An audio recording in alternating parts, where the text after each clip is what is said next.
আজকে হয়তো দেখাচ্ছি রেসিপি, কিন্তু তোমাদের সাথে কিছু কথা শেয়ার করতে এলাম।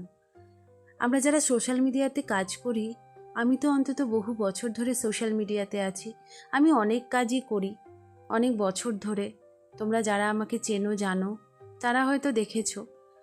কিন্তু এই ডিজিটাল ক্রিয়েটিং বা ইনফ্লুয়েন্সার আমরা যাই করি না কেন, আমরা কিন্তু কোনো খারাপ উদ্দেশ্য নিয়ে করি না। যারা করে, কিছু তো আলাদা আছেই, কিছু মানুষ যারা নোংরাভাবে সোশ্যাল মিডিয়াটাকে ইউজ করছে, কিন্তু আমি অন্তত করি না।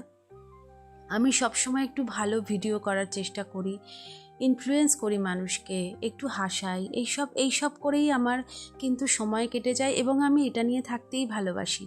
লোকের নামে সমালোচনা করা, ফোনে এর তার সাথে এর তার নিয়ে গল্প করা, তার থেকে আমার মনে হয় এইসব কাজ আমার জন্য অনেক বেশি ভালো, এবং আমার শরীরের জন্য অনেক বেশি ভালো, মনের জন্য অনেক বেশি ভালো।